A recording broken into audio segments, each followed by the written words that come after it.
हृदयात आहेच. तर आम्हालाच आपल्याला आळवणी करायची की बाबा काही हो, कशाही पद्धतीचा जरी निकाल लागला तरी सुद्धा कुठल्याही जीवाची, कुठल्याही लौकिक संपत्तीची, कसल्याही स्वरूपाची, कोणी असो, कोणत्याही जीवाची, कारण आतमध्ये परमात्मा आहे, त्या परमात्म्याला कुठल्याही स्वरूपाची इजा पोहोचू नये अशी प्रार्थना करण्यात आपण उद्याचा संपूर्ण दिवस घालवणार आहोत. आपल्या कुटुंबासाठी, कुटुंबाच्या कल्याणासाठी, आप्तेष्ट मित्र बांधवासाठी, या विश्वासाठी आणि विश्वातील प्रत्येक जीवासाठी आनंदाश्रम परिवार उद्याचा संपूर्ण दिवस प्रदान करणार. प्रत्येक दिवस आपण त्यांच्यासाठी जगत असतो, परंतु विशेष करून उद्या जाहीररित्या सगळ्या गोष्टी आपल्याला वर्तमानपत्रातून, बातम्याद्वारा समजलेल्या असतीलच. आपण सर्वज्ञ आहात, पण आपल्याला काय करायचे हे आपण ठरवलेलं आहे. आपण उद्या सकाळी नित्याच्या 6 वाजता बरोबर या ठिकाणी आत्मचैतन्य शिबिराच्या सकाळ सत्राला प्रारंभ करणार आहोत. उद्या मात्र प्रत्येकाने या ठिकाणी यावं, आनंदाश्रमच्या उपक्रमामध्ये सहभागी व्हावं. ज्यांना ज्यांना सत्यदत्त महापूजेसाठी बसायचं असेल त्यांनी उद्या जरूर बसावं, कारण उद्याचं कर्म हे विश्वासाठी आहे. उद्याचा यज्ञ हा विश्वासाठी आहे. उद्याचा सात्विकता, आपण जी जेवढी जास्तीत जास्त भक्त भाविक भक्तगण या ठिकाणी कर्मकांड करत असतील ती सात्विक स्पंदन बाहेर पडतील. मायबापांनो, तुम्हाला सांगतो निश्चितपणे आपल्या या प्रार्थनेची दया रामाला येईल आणि राम कुठलीही असली गोष्ट घडू देणार नाही की ज्याच्यातून मानवी मनाला दुःख होईल. निश्चितपणे सगळं सुरळीत पार पडेल. आपण सर्वांनी यामध्ये सहभागी होणं अत्यंत गरजेचं आहे. ज्यांना ज्यांना सत्यदत्त महापूजा करायची असेल त्यांनी आज जरूर नाव नोंदवा. उद्या आपण एखादी गोष्ट नाही प्राप्त झाली साहित्यातली, हरकत नाही, आपण या ठिकाणी येऊन सत्यदत्त व्रतकथा श्रवण करू. सत्यदत्त महापूजेसाठी नाव नोंदवा. अष्टसिद्धी यंत्र महापूजेसाठी नाव नोंदवा. ब्रह्मयज्ञाला तर नाव नोंदवलं नाही तरी सुद्धा हजर राहा. ओंकार ग्रहणाला नाव नोंदवलं नाही तरी हजर राहा. परंतु उद्या संपूर्ण दिवस, उद्या आपलं सकाळचं सत्र 12 सांगता होईल असं नाही. आपण कधीही येऊ शकता. दिवसभर या ठिकाणी नामजप यज्ञ सुरू राहणार आहे.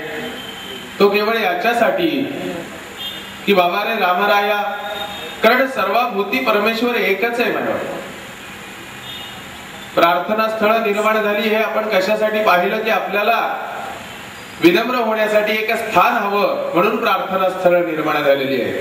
पुढे काय काय प्रार्थना स्थळाचं घडलं हा विषय आपल्यासाठी महत्वाचा नाहीये, परंतु जे काही घडणार आहे ना ते सहन करण्याची शक्ती प्रत्येकाच्या हृदयामध्ये निर्माण व्हावी यासाठी आपण, कारण आपणही समाजाचं काहीतरी देणं लागतोय. आपल्याला हा समाज सांभाळतोय, हा परमेश्वर सांभाळतोय. त्या परमेश्वराच्या कृपा आशीर्वादामुळे कोणता परमेश्वर आहे हे महत्वाचं नाही. प्रार्थना स्थळ जरी वेगवेगळी असली तरी त्या ठिकाणी प्रार्थना एकच केली जाते. प्रत्येक जीवाच्या आत्मकल्याणासाठीच त्या ठिकाणी विनम्र होत जातं. आपल्याला हे विभाजनच नकोय. आपण उद्या काय करू शकतो तर आपण प्रार्थना करू शकतो. ती प्रार्थना आपल्याला करायची आहे. सेवेकऱ्यांनी जरूर आपली नावं नोंदवायची. सेवेकऱ्यांचं हे आद्य कर्तव्य आहे, भाविकांचं हे कर्तव्य आहे आणि नवीन येणाऱ्यांची ही सेवा आहे. लक्षात ठेवा, आद्य कर्तव्य, कर्तव्य आणि सेवा. सेवेकऱ्यांची सेवा नाहीये ही, सेवेकऱ्यांचं आद्य कर्तव्य आहे. विश्व कल्याणासाठी रोज प्रार्थना करतो, उद्या दिवसभर करायची आहे. प्रत्येक जीव सुखी समृद्ध आनंदी राहावा, कोणाला कोणत्याही स्वरूपाचं दुःख पोहोचू नये, द्वेष होऊ नये, मत्सर होऊ नये, राग होऊ नये, लोभ होऊ नये, कुठल्याही स्वरूपाचा त्रासच होऊ नये. परमेश्वर प्रत्येकाच्या हृदयामध्ये वास्तव्यास राहणारा परमेश्वर हा सुखीच राहिला पाहिजे. हे सेवेकऱ्यांचं आद्य कर्तव्य. त्यामुळे उद्या सेवेकऱ्यांची उपस्थिती अत्यंत गरजेची आहे. सत्यदत्त महापूजेला जर आपण या शिबिरामध्ये बसणार असू तर उद्यासाठीच सेवेकऱ्यांनी नाव नोंदवावं. सेवेकऱ्यांचं हे आद्य कर्तव्य आहे, भाविकांचं हे कर्तव्य आहे. आणि जे नवीन येणार आहेत त्यांच्यासाठी ही त्यांना भाग्याने प्राप्त झालेली सेवा आहे. तेव्हा कारण आपण रामरायाला हेच सांगणार आहे, कल्याणकरी रामराय. प्रत्येकाच्या हृदयामध्ये वास्तव्य असतो, कोणत्या ना कोणत्या रूपाने राहा. कारण आनंद आश्रमला पहिल्यापासून आपण हेच तत्व परमपूज्य काकांनी बाळगलेलं आहे. आनंद आश्रमची एकमेव जात मानव जात, एकमेव धर्म सेवा धर्म. आपल्याला प्रत्येक जीवाची सेवा करायची, त्याला विचारायचं नाही तू कोणता आहे, कशाचा आहे, कुठला आहे, तुझी पोस्ट काय आहे, तू शिपाई आहे का तू मालक आहे, काही नाही.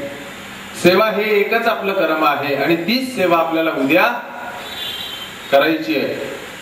ही गोष्ट आपण सर्वांनी लक्षात घ्यावी. नुसतं लक्षात घेऊ नका तर कृती करा. उद्या आपण आजपर्यंत आपण आपल्यासाठी जगलोत, आपल्यासाठी वागलोत, आपल्यासाठी मागितलं, आपल्या कुटुंबाच्या कल्याणासाठी फक्त कमवलं. उद्या जो नामजप यज्ञ, कारण आपल्या गुरूंचे गुरु स्वामी रामदास त्यांच्या शिष्या माता कृष्णामाई 1985 साली त्यांनी त्या विश्वाचं कल्याण व्हावं, विश्वातल्या प्रत्येक जीवाला सुख समृद्धी आनंद प्राप्त व्हावं म्हणून 15,500 कोटी नामजप यज्ञाचा संकल्प केला होता. जे आनंदाश्रमचे सेवेकरी आहेत, आनंदाश्रम परिवारामध्ये सहभागी झालेले आहेत, त्यांना निश्चितपणे माहिती आहे. बरेच जण नामजप यज्ञ करतात, महिन्याची संख्या कळवतात. कृष्णा माताचा काय त्यामध्ये स्वार्थ होता? 15,500 कोटी नामजप यज्ञ करण्याच्या पाठीमागचं उद्दिष्ट काय होतं? त्यांना काय प्राप्त करून घ्यायचं होतं? काही नाही. गुरूंनी प्रेरणा दिली आणि उद्याची प्रेरणा सुद्धा आपल्याला आपल्या गुरूंनीच दिलेली आहे माय बाप्पानो. तेव्हा हात जोडून सांगतो, उद्या आपण सर्वांनी उपस्थित राहा. ही प्रेरणा आपल्या गुरूंचीच आहे, स्वतःच काहीही नाहीये. करी कृत्य मी जे असेची घडावे समर्पावया त्वत्पदी योग्य. आपल्याकडनं कृत्यच असं घडलं पाहिजे, आपल्याकडनं सेवाच अशी घडली पाहिजे की ती गुरुचरणी वाहता आली पाहिजे. त्याची प्रचिती मला गुरूंनी आज दिली. लाईट गेल्यामुळं का जनरेटर बंद पडल्यामुळं काय झालं होतं, यांचं तुमच्यापर्यंत आवाज पोहोचवण्याचं जे साधन होतं ते बंद पडलं होतं. यापूर्वी अशी कधीही घटना घडलेली नाही जी आज घडली. यापूर्वी शांत बसा म्हणून सांगावं लागत होतं, पण आज इकडून येणारं नामस्मरण बंद झालं होतं. कारण ते मला सांगत होते 2 मिनिट थांबा. त्यांनी सांगितल्यावर, कारण त्यांच्या मुखातनं सुद्धा परमेश्वरच बोलतो. प्रत्येकाचं ऐकण्याची मनस्थिती ठेवली पाहिजे. आपण प्रत्येकरी वेगळे आहोत हा जो भाव आपण आपल्या मनामध्ये ठेवतो ना, त्यामुळे आपल्या अहंकाराला खत पाणी घातलं जात. नाथ महाराजांचा इतका मोठा विद्वान पंडित होता. नाथ महाराजांना चिरंजीव होते, 2 मुली होत्या. चिरंजीवाचं नाव होतं हरी आणि दोन्ही भरपूर ज्ञान कमवलं होतं म्हणून त्याला हरिपंडित म्हणलं जायचं. 5 वर्षाचं वय असताना मुलाचे पाय पाळण्यात दिसतात म्हणल्याप्रमाणे नाथ महाराजांना वाढदिवस होता नाथ महाराजांच्या मुलाचा, हरिपंडिताचा. सदन घरामध्ये मुलगा जन्माला आला होता. वैभव संपन्न त्यांचं घर होतं. नाथ महाराजांनी आयुष्याची सुरुवात कुठून केली? पर्णकुटीपासून केली होती. नाथ महाराजांनी आपल्या समोर आदर्श ठेवलेला आहे, जसा परमपूज्य काकांनी ठेवलेला आहे. नाथ महाराजांनी उत्तम प्रकारे प्रपंच केला, वैभव संपन्न प्रपंच केला आणि प्रपंचात राहूनच आयुष्यभर परमार्थही केला, भूतदया दाखवली. वाढदिवसाचा सोहळा चालू होता. रंगबिरंगी साड्या नेसून औक्षण करणाऱ्या माता माऊली त्या गावातही होत्या, पैठण नगरीमध्ये आल्या होत्या. त्या ठिकाणी त्यांनी औक्षण वगैरे केलं. हरिपंडिताला मात्र ती तेजस्वी मूर्ती, जसं काही नाथ महाराजांना वाटलं की कृष्णालाच या गवळणी औक्षण करत आहेत, असा तो सोहळा नाथ महाराजांनी पाहिला आणि त्यांच्या लक्षात आलं की गोदातटी जाऊन स्नान करून आलं पाहिजे. माध्यान्नाची पूजा आहे, वैश्वदेव आहे, काकबळी आहे आणि पाहुणे आलेत, त्यांच्या भोजनाची व्यवस्था काकबळी केल्याशिवाय करता येणार नाही. वैश्वदेव केल्याशिवाय. आपल्याला वैश्वदेव काय माहिती नाही. आपला जो ब्रह्मयज्ञ तुम्हाला आता दिला जाणार आहे ना कालांतराने, त्यालाच वैश्वदेव म्हटलेलं आहे. समर्पण पंचमहाभूतत्वांना केल्यानंतर आपण ग्रहण करायचं, देवाला दाखवल्यानंतर आपण घ्यायचं. त्यांच्या नजरेतून आलेलं सगळं प्रसाद रूप असतं, त्याला वैश्वदेव म्हटलेलं आहे. अग्नीला समर्पण करायचं हा विषय मोठा आहे. तर नाथ महाराजांनी पंचांगावर टाकला, हातामध्ये तांब्या घेतला. कारण तुम्हाला माहितीये का, नदीवर गेल्यानंतर कधीही रिक्त हाताने परत यायचं नसतं. जे नदीकाठी राहत होते ना, ते रोज नदीला स्नानाला जायचे, तरी सुद्धा येताना तांब्या भरून का होईना नदीचं पाणी प्रसाद म्हणून आणायचं. नदीवरनं रिक्त कधी येत नसतं, म्हणून गंगेला गेल्यावर आपण पाणी आणतो आणि गंगा पूजनाचा सोहळा करतो. नाथ महाराजांनी आपल्याला काल सांगितलं, नाथ महाराजांनी गंगेवरनं आणलेलं पाणी गोदावरी नदीत न टाकता काय केलं होतं, त्याच्यावर समाज त्यांना काय म्हणाला होता. तर जाता जाता विचार केला की हरिपंडित हा वैभव संपन्न घरामध्ये कुटुंबामध्ये वाढत होता, परंतु त्याच्यामध्ये एक अहंभाव होता, मी वैभव संपन्न आहे म्हणून.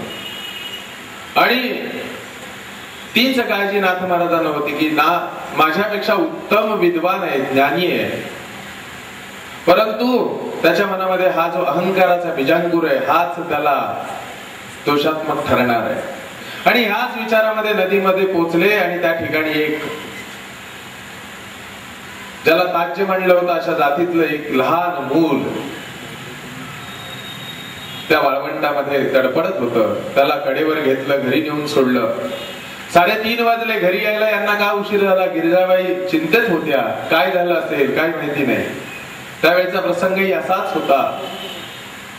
सगळीकडं संतो देवता पूर्णत दधातिते. आणि 3:30 वाजता ओल्या अंगाने आल्यानंतर तत्पूर्वी ज्या औक्षण करायला त्या ठिकाणी सौभाग्यवती आल्या होत्या, त्यांच्यात ज्या पती परमेश्वर त्यांना परत न्यायला आले होते की नाथ हा धर्मभ्रष्ट आहे, त्यांनी खालच्या जातीच्या मुलाला कडेवर घेतलं, या घरचं अन्न घ्यायचं नाही.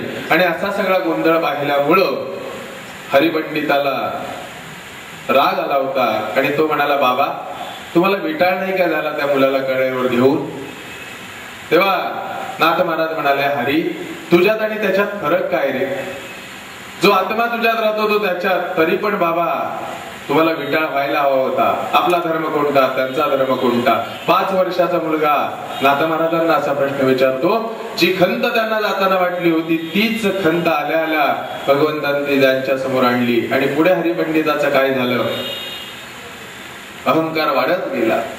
तर अहंकार हा त्याच ठिकाणी संपवला पाहिजे. गुरुचरण याच्यासाठीच असतात की त्या ठिकाणी आपण पहिला अहंकार समर्पित केला पाहिजे. नंतर बरेच प्रसंग घडले. नाथ महाराजांनी प्रत्येक प्रसंग हा सद्गुरु जनार्दन स्वामींच्या साक्षीने पचवला, परंतु उत्तम प्रपंच करत राहिले. त्याला कारण आहे की त्यांच्या सक्षम अशा गिरिजाबाई उभ्या होत्या. तोच भाग आपण आता आपल्या आयुष्यामध्ये पाहतो आहोत की आपल्याला सुद्धा नाथ महाराजांप्रमाणेच गुरु महाराज भेटलेले आणि त्यांच्या पाठीमागे सक्षम उभारणाऱ्या अन्नपूर्णा माता भेटलेल्या आहेत. आपणही नाथ महाराजांच्याच प्रसंगामध्ये, नाथ महाराजांच्याच आयुष्यामध्ये शिष्य म्हणून आलो, हे आपलं अहोभाग्य आहे. तर प्रत्येक क्षण हा समर्पित भावासाठी गेला पाहिजे.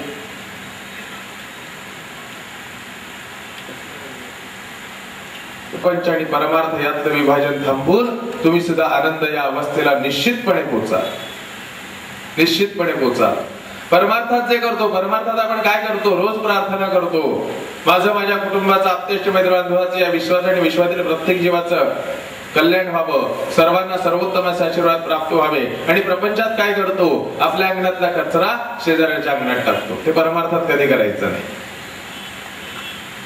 आपल्याला एखादी गोष्ट सापडली, परमार्थात गोष्ट सापडली, परमार्थात काय सापडतं, ज्ञान सापडतं, आनंद सापडतो, समाधान सापडतं, तृप्ती सापडते, प्रसाद मिळतो. प्रपंचात काय सापडतं, कोणाचं तर पडलेलं भांड, कोणाची तर पडलेली पर्स, कोणाचं तर पडलेलं दागिना. त्याचा काय उपयोग आहे. सगुण आणि निर्गुण उपासने काय फरक असतो. सदैव साक्षात परब्रह्म ज्यांना म्हणतो आपण, रोज श्लोक म्हणतो, परंतु त्या श्लोकावर विचार केलाय का. आपले गुरु किती सर्वशक्तिमान आहेत.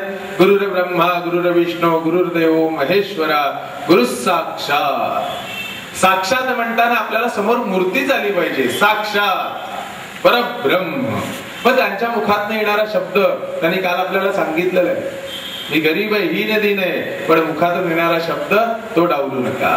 मग आपण प्रत्येक गोष्ट त्यांनी सांगितलेली ऐकतो का? आपण त्यांचे अनुयायी आहोत, त्यांच्या विचारांवरती चालणारे अनुयायी आहोत, त्यांना हृदयात ठेवणारे भक्त आहोत. आपण निश्चित भक्ती केली तर निश्चितपणे त्यांची जी इच्छा आहे, प्रत्येक घरामध्ये एक अरुण काका आणि प्रत्येक घराचा आनंद आश्रम हे झाल्याशिवाय राहणार नाही. निश्चितपणे प्रत्येक घरामध्ये ही गोष्ट घडणार. 2014 पर्यंत परमपूज्य काकांनी सांगितलेलं आहे की आपले 40 करोड सेवेकरी विश्वभर असतील आणि उद्याची प्रार्थना आपण करणार आहे ना, विश्वाच्या सुखासाठी, समृद्धीसाठी, जे काही उद्या घडणार आहे त्यामध्ये कुठल्याही प्रकारची हानी होऊ नये अशी प्रार्थना जेव्हा 40 करोड सेवेकरी करतील त्यावेळी जी कॉस्मिक एनर्जी निर्माण होणार आहे, एक क्षणभर जर त्याची आपण कल्पना करून पाहिली तर बघा, आनंद या अवस्थेला प्रत्येक जण गेलेला असेल. प्रत्येकामध्ये कुठल्याही स्वरूपाचा अहंकार नसेल आणि तोच क्षण आपल्याला पाहायचा. आपण भले ज्ञान देऊ शकत नाही, तत्वज्ञान सांगू शकत नाही, आपण वेगवेगळ्या स्वरूपाने, जसं परवा मी सांगितलं, आपण त्यांच्यासारखं गाणं म्हणू शकत नाही, पण त्यांनी म्हणलेलं ऐकू तर शकतो. ते ऐकताना सुद्धा आपण 10 वेळा उठत होतो. काय भक्ती आहे, काय श्रद्धा आहे, काय सेवा आहे. आपल्याला गाणं म्हणता येत नाही म्हणून ऐकायचं पण नाही का? आपल्याला तत्वज्ञान सांगता येत नाही म्हणून सांगितलेल्या तत्वज्ञानावरती आपण चालायचं पण नाही का? आपल्याला परमार्थ करता येत नाही म्हणून उत्तम सचोटीचा प्रामाणिकपणे प्रपंच पण नाही करायचा का?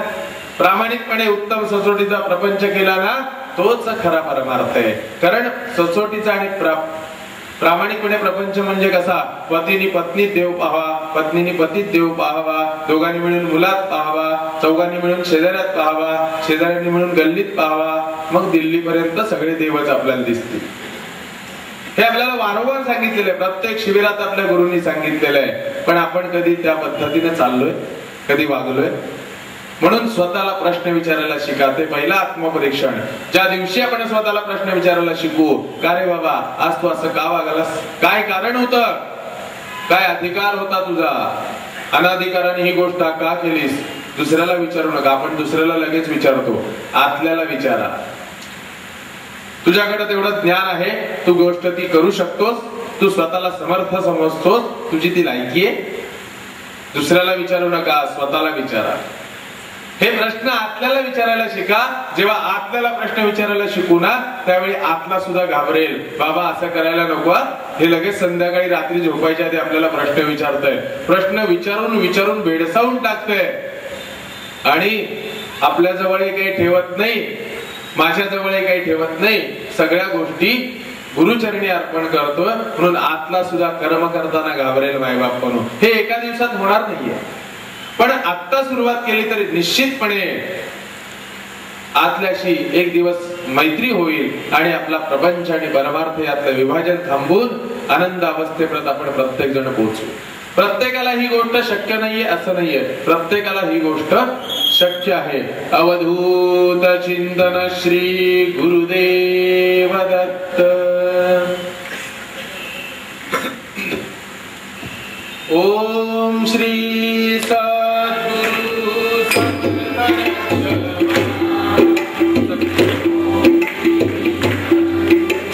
ओम श्री सद्गुरु समर्थ रक्षमा.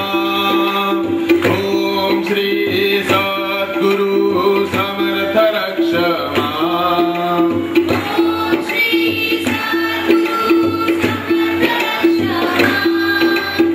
Oh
प्रकाश रूपा तू स्वामी या. स्फूर्ती द्यावी सद्गुरु राया जेणे श्रोत्या सुख. परमपूज्य सद्गुरु स्वामी रामदासाचे चरणी वंदन करू आणि अध्यात्मिक जे सगळे सद्गुरु स्वरूप आहेत त्यांना अभिवादन करून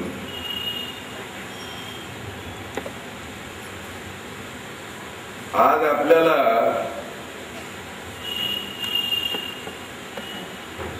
काय विचार करायचा आहे, काय बघायचं आहे हे आपण कालच ठरवलेले. परंतु काय काय ठरवलं हे आपल्या लक्षात आहे की नाही हे आधी पाहिलं पाहिजे.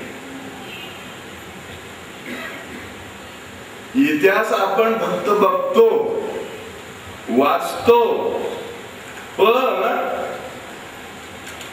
इतिहासाची पुनरावृत्तीच करतो. इतिहास म्हणजे काय? इतिहास. कशामुळं कुठल्या उत्तम गोष्टीचा ऱ्हास झाला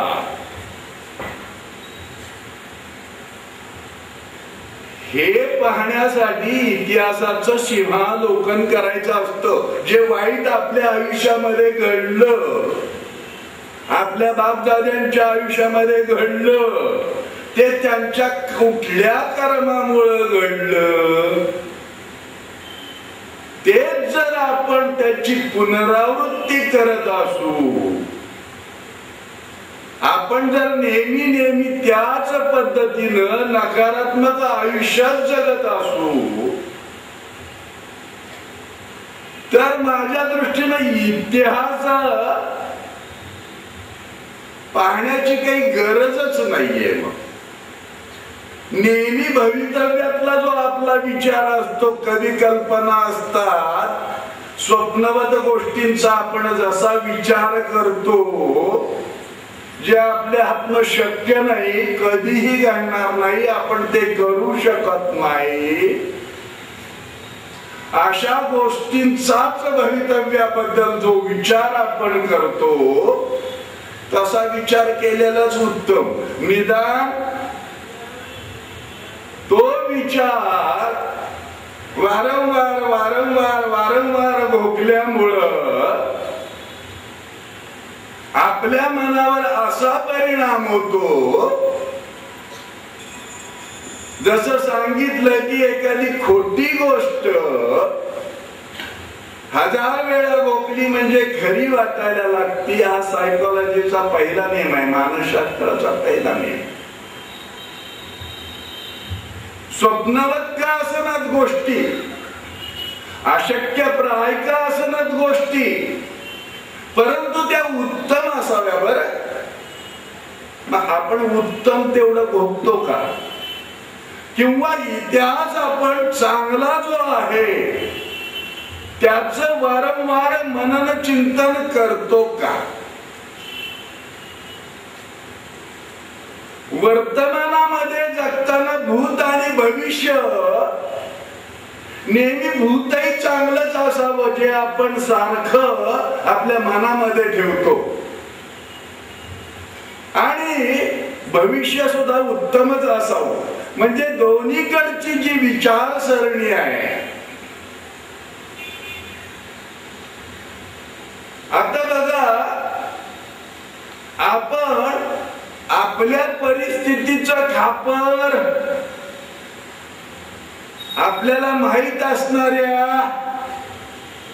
आपल्या घरकर्त्या पुरुषावर फोडतो. मुलं काय, मुली काय. समजा एखाद्याचा बाप, बघा बाप म्हणलं म्हणजे सुद्धा त्यामध्ये कुठल्याही प्रकारचा आदर आपल्या मनामध्ये दिसत नाही, पण बाप हा शब्दच खरा कसा योग्य आहे. पिताश्री, वडील, आपण ह्या शब्दाला लिहिण्यापुरती किंमत देतो आणि छोट्या छोट्या गोष्टीमध्ये कुठल्याही अतिशय किरकोळ प्रसंगामध्ये, तो मुलगा असो, मुलगी असो, स्त्री असो, पुरुष असो, त्याला आठवते ती आई. काही घडलं की आई ग म्हणतो माणूस. पण बाप्पानो, एक लक्षात ठेवा, आपण जर त्या पुरुषाविषयी आदराची कल्पना असेल, आपल्या ग्रह प्रत्यक्ष आईची जशी आपल्याला आठवण होते, तद्वत आपल्या पित्याची सुद्धा आठवण आपल्याला होते. पण कधी होते? किरकोळ प्रसंगी कधी होत नाही. बाना माणूस नावच ठेवतो, आमच्या बापानं काय केलं, काय कमवलं. इतिहासाचा विचार करताना आपलं डोकं कसं चालतं याचा विचार करण्यासाठी हे सांगतोय. पण जर एखादा महान प्रसंग आपल्यावर आला, एखादं मोठं संकट आपल्या समोर उभं राहिलं, एखादी भयप्रद गोष्ट आपल्या समोर उभा राहिली, तर आपण काय म्हणतो? बाप रे म्हणतो. त्या वेळेला बाप आठवतो, एरवी बाप आठवत नाही. इतिहासाचं तसंच आहे. शिवाजी महाराजांचा पराक्रम आठवावं. शिवाजी महाराजाला दाढी होती का नव्हती याच्यावर विचार करायचा, याच्यावर चर्चा करायची, याच्यावर वाद करायचे. अशी जर आपली मनोवृत्ती असेल, त्यांचा पराक्रम आठवला की प्रसंगी आपल्याला बाप आठवलाच पाहिजे. त्यांचा पराक्रम आपला बाप आहे. कुठल्याही सत्पुरुषाचा पराक्रम आठवा, कुठल्याही ग्रहकृत्य दक्ष पुरुषाचा पराक्रम आठवा. याचा अर्थ माता भगिनी असं नाही, आई ग म्हणून असं मला म्हणायचं नाही बरं का, नाहीतर तुम्ही लगेच रागावताल. हे काका आज काय सांगायला लागले, जरा अर्थ लक्षात घ्या.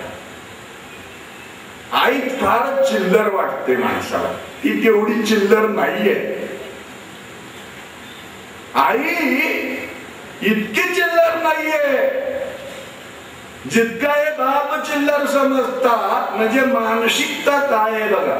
कुठले आईला तेवढीच किंमत देत नाहीत मुलं, आणि बापाला मानत नाही. म्हणजे काय, आपली संतती कशी आहे, मग त्या संततीशी आपण कसं वागलं पाहिजे, त्या संततीवर आपली प्रक्रिया कशी घडली पाहिजे, आपली छाप कशी पाडली पाहिजे, आणि त्या गोष्टीला संस्कार म्हणतात.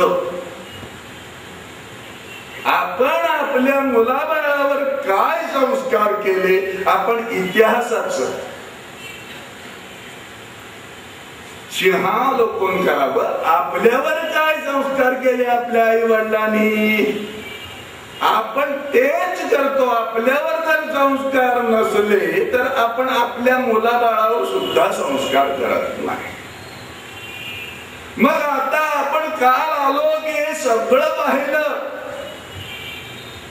आपण आलो शेवटी आपल्यामध्ये अंश कुणाचा आहे, आपल्यामध्ये चैतन्य कसं आहे, आपल्यामध्ये आत्मा कसा आहे, तो कुणाचा अंश आहे. देहामध्ये आत्मा आहे. देहाला आत्म्याची उपमा आहे. आपण आत्म्याला मी म्हणतो का देहाला मी म्हणतो, इथपर्यंत आपण आलो. या सगळ्या गोष्टीचा विचार करत करत, पण आपण मी ना देहाला म्हणतो ना आपण आत्म्याला म्हणतो. आपण मी कशाला म्हणतो, अहंभाव, जो आपला अहंभाव आहे, अहंकार आहे. आपल्याला जो स्वतः विषयीचा अनाठाई स्वाभिमान जो आहे त्याला आपण मी म्हणतो. आपण धड देहालाही म्हणत नाही, आत्म्यालाही म्हणत नाही.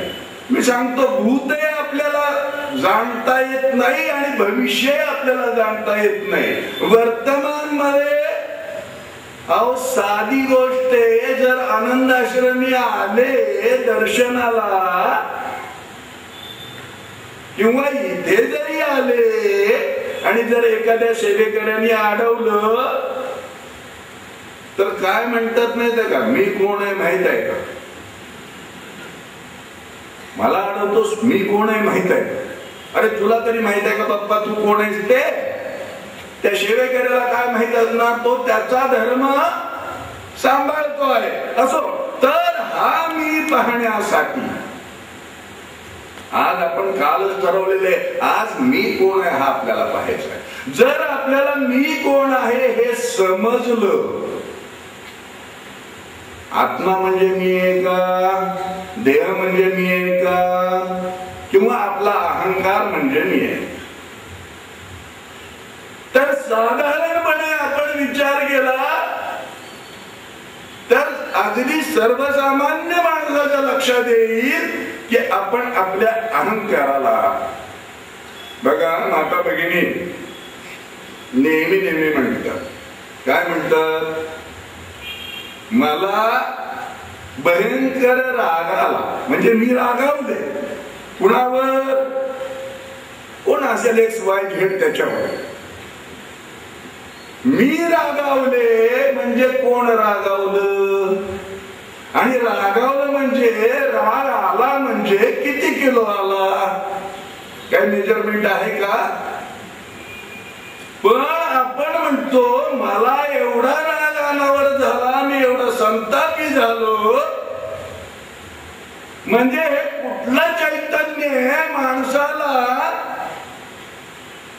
रागामध्ये काहीही समजत नाही अशी अवस्था होते. संताप होतो, संताप म्हणजे तो ज्वर निर्माण होतो, ताप ज्वर म्हणतात त्याला. तो ताप ज्वर कुठून निर्माण होतो, शरीरातून निर्माण होतो का, मनातून निर्माण होतो का. माणसाचं त्यावेळेला जर टेम्परेचर पाहिलं तर ते वाढलेलं असतं सायन्सच्या दृष्टीनं सुद्धा.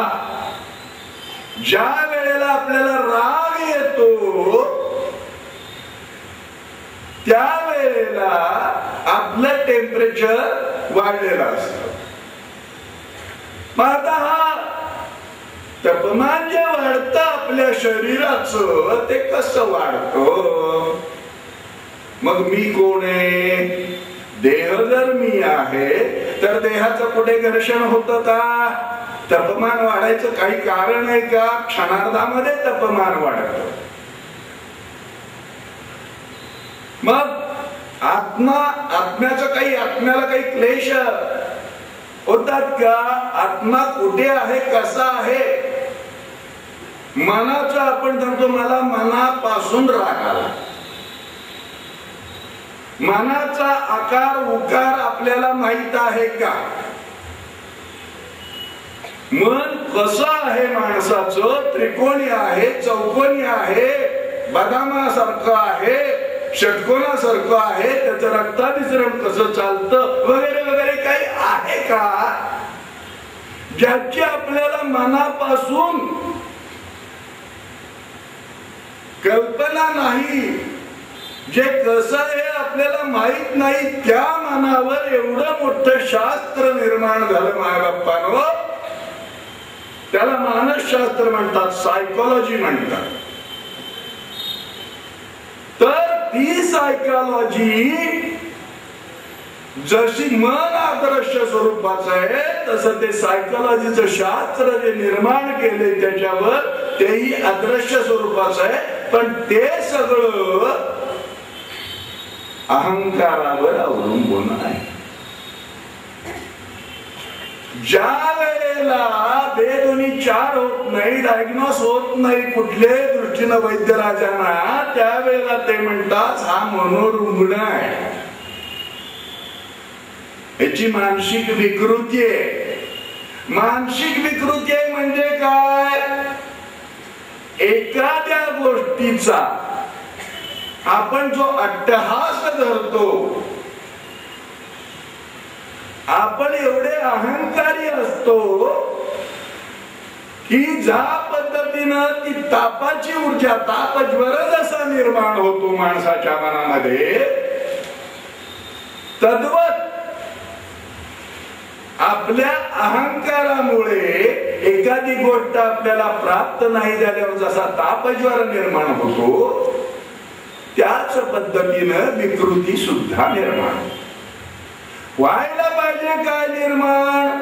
आपल्याला मी समजेल कधी? मी आपण अहंकाराला समजतो, आपण अहंकारी नाही असं आपण नेहमी सगळ्या गोष्टी चांगल्या तेवढ्या आपल्याला आपल्या बाबतीत सुद्धा आपण किती चांगले आहोत, आपण किती सुंदर आहोत, आपल्याला हे उत्तमात उत्तम पाहिजे, आपल्याला ते उत्तमात उत्तम पाहिजे, आपल्याकडे भरपूर पैसा हवा, आपल्याकडे गाडी हवी, आपल्याकडे बंगला हवा, आपली मुलं उच्च शिक्षित असावी, हे सगळं उत्तमात उत्तम हवं,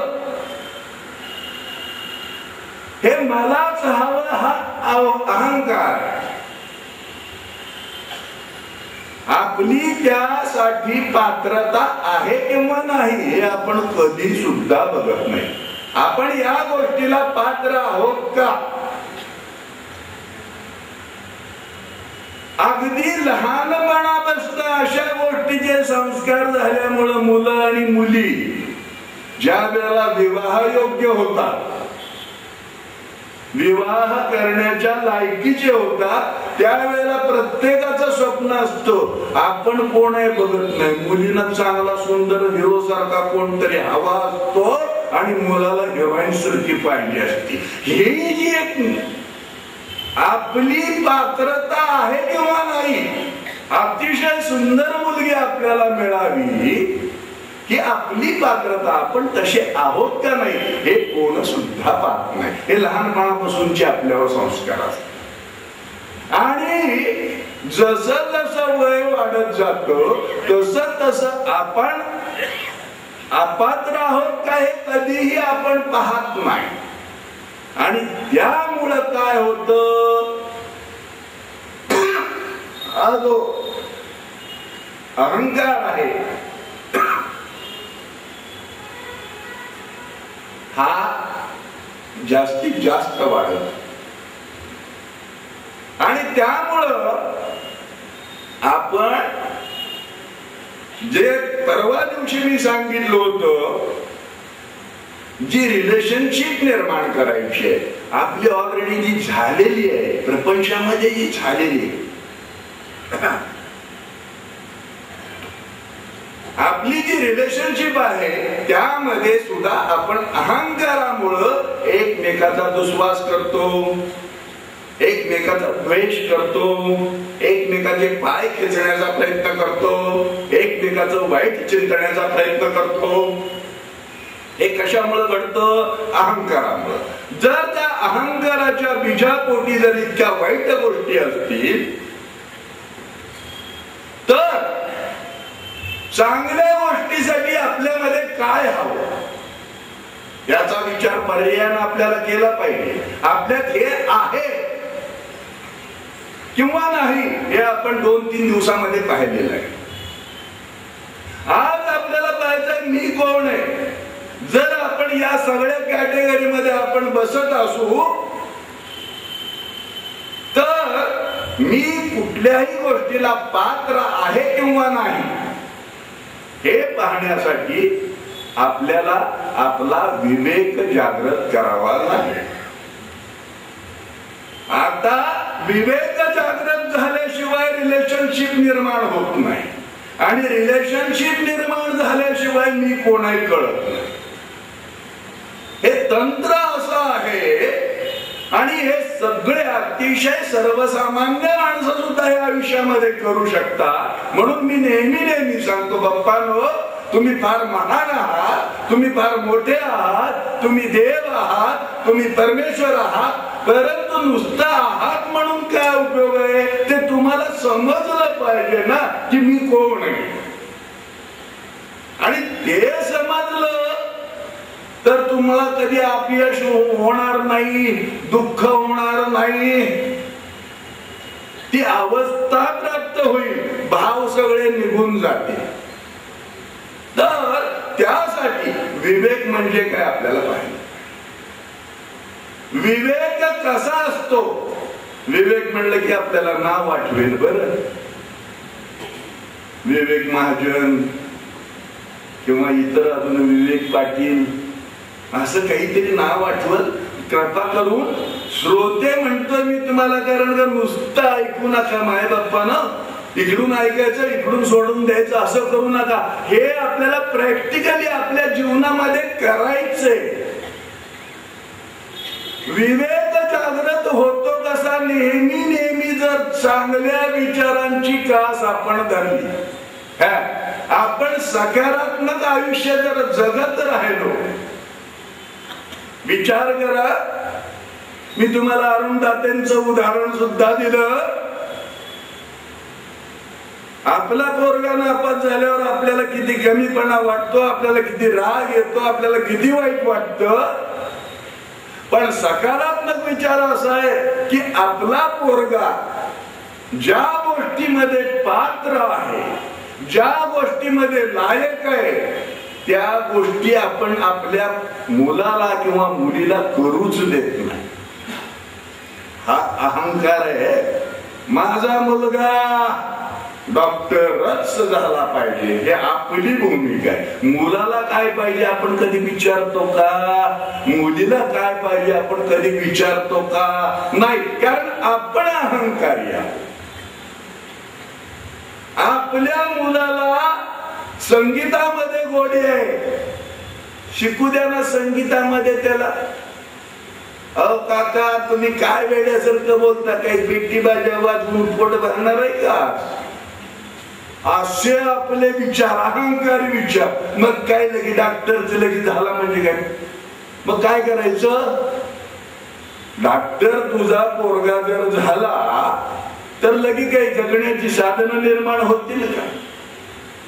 आपला अहंकार हा आपण लागतो, मुलाबाळावर सुद्धा लागतो, शेजार पाजाऱ्यावर लागतो, आपण सगळीकडे. त्यामुळे आपला विवेक, अहंकारामुळे आपण काय करतो? नकारात्मक आयुष्य जगतो. आणि सकारात्मक आयुष्य म्हणजे चांगले उत्तम विचार. आता सकारात्मक विचारसरणीतला अत्युच्च बिंदू मी तुम्हाला सांगतो. अत्युच्च बिंदू आपल्या घरामध्ये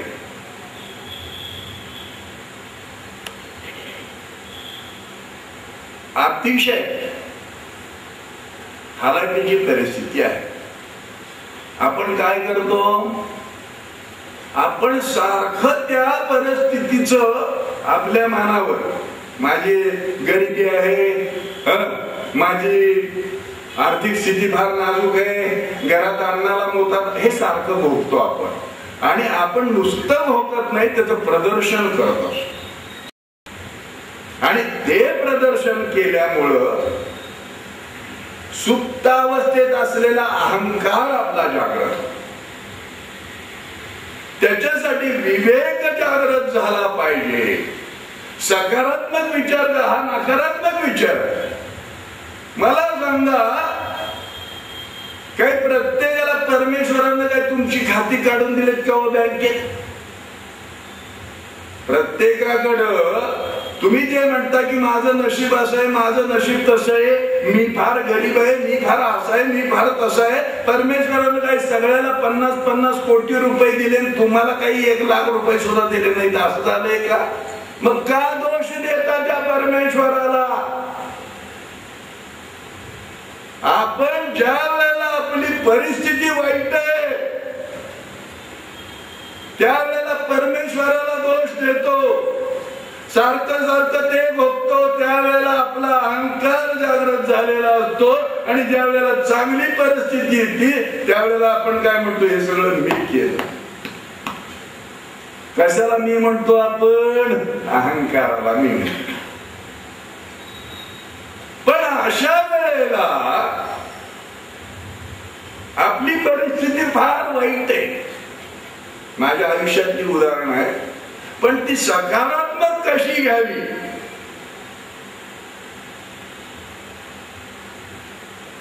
मला माझ्या आईनं जे शिकवलं, माझ्या आईनं जे संस्कार केले, त्यातनं तिची सकारात्मक वृत्ती दिसून यायची. एक दिवस माझी आई सोवळी झालेली होती. त्या काळात एकतर सोवळं व्हायचं आणि समाजामध्ये तोंड दाखवायचं नाही, मग घरची परिस्थिती काय असेल. वडील गेल्यानंतर आई सोवळी झालेली होती. ती एकभुक्त असायची नेहमी, एकाच वेळेला जेवायची.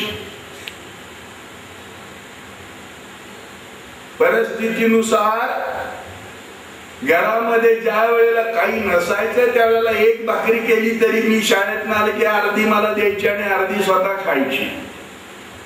बाकीची जी भावंड होती माझी ती सगळी शिकायला दुसरीकडे ठेवलेली होती. एक दिवस असं झालं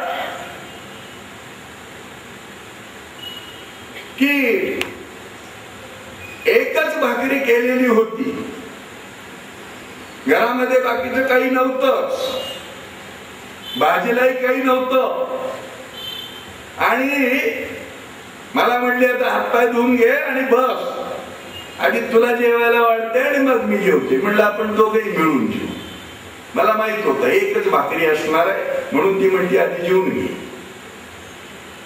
आणि त्यावेळेला आम्ही दोघांनी पानं घेतली आणि दारात ओम भवती भिक्षांदेहि. आई उठली, ती एक भाकरी घेतली, त्याच्यावर ठेचा घातला,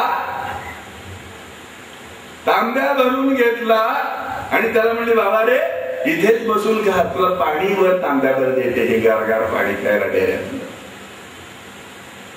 आणि त्या माणसाला ती एक भाकरी ठेचा खाल्ला आणि पाणी पिला आणि तो तृप्त होऊन गेला. आणि परत आल्यानंतर काय ना मला भाकरी ना आईला भाकरी. माझं वय लहानच होत त्यामुळे मी म्हणलं आता आपण काय खायचं, तू देऊन टाकलंस त्याला सगळं. म्हणली बेटा तू बाहेर आला नाहीस, त्याच्या भुकेलेला चेहरा आणि भाकरी खाऊन पोटभर पाणी प्यायल्यानंतरचा चेहरा जर तू बघितला असता तर तू हा प्रश्न विचारला नसता, तुझाही विवेक जागृत झाला.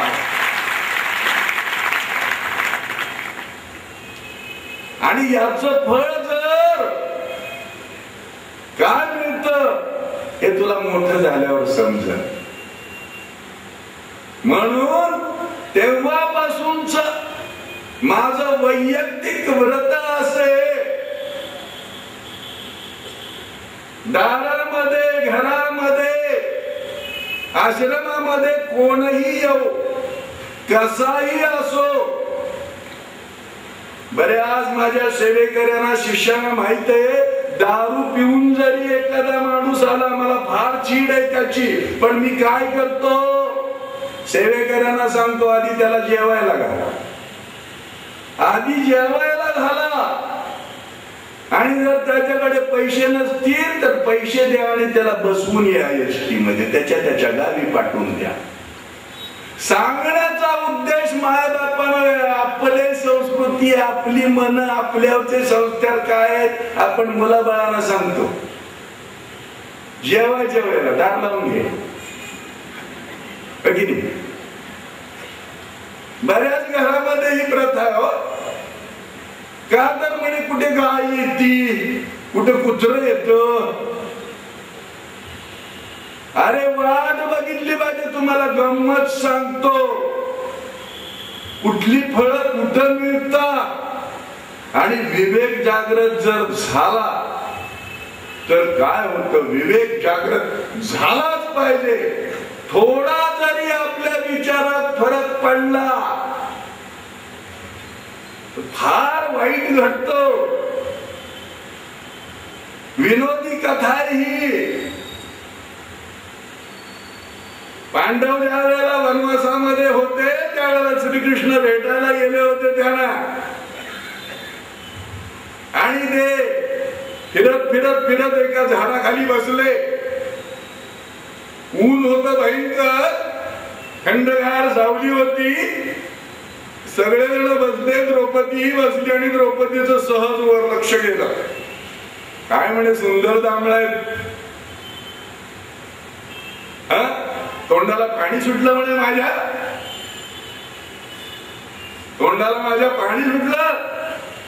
कृष्ण म्हणला, सांग ना, तुझे इथे नवरे बसलेले त्यांना सांग ना. आणि अर्जुना, तुला काही वाटतं का बायकोला तुझ्या जांभळ्यात आली वाटतंय? तुझ्या धनुर्विद्येचा उपयोग काय? अर्जुनाने पडदिशी बाण असा मारला, सगळ्या जांभळाचा सडा पडला. त्या खा म्हणे, तुला किती खायचे. तेवढ्यात तिथं पळत पळत शेतकरी आला. तुझ्या बाप्पाचे आहेत का म्हणला. खा म्हणतो बायकोला लगेच तू. माझं नुकसान केलं. अरे म्हणे, देव कोण? देव असता असं नुकसान करतो काय देव म्हणे कोणाचं?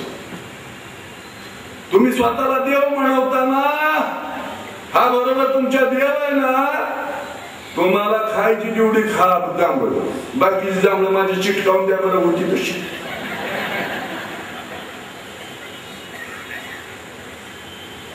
देवाला पडली पंचायत. कृष्ण म्हणला, द्रौपदे तुझी इच्छा निर्माण झाली, त्याच्यामुळे ही फळं खाली पडली. आता तू जर ही फळं वर नाही चिटकावून दिलीस तर फार अवघड आहे. म्हणजे देवाने माझ्यावर का संकट टाकलं? मी काय करू? त्यांना सांगा, त्यांनी पाडली बाण मारून, त्यांना सांगा चिटकवायला वर. म्हणजे नाही, त्यानं तुझी इच्छा पूर्ण केली. तू जर खरी पतिव्रता असशील तर काय पातिव्रत्याचं तेज एवढं महान आहे, ही जांभळा अशी वर चिटकायला काहीच हरकत नाही. देवा म्हणे, तुम्ही माझी परीक्षा घेताय का? तुम्हाला माहित नाही मी पतिव्रता आहे ते? त्यामुळे ते काय असं ते मग देणं जांभळं चिटकावून. मग तिनं म्हणली, देवा मी तुम्हालाच विनंती करते, मी जर खरी पतिव्रता असेल तर ही जांभळं आपल्या आपल्या जागेवर जाऊन चिटकली पाहिजे. मला ह्यातलं एक सुद्धा जांभळं खायचं नाही. जांभळं पटापटा पटापटा उठली, अशी वर गेली आणि देठ 2 इंचावर राहिल्यावर जांभळं तिथंच लटकत राहिली. त्या देठाला काही चिटकत.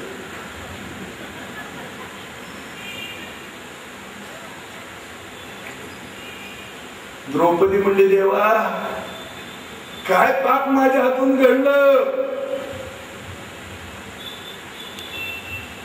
तर म्हणे,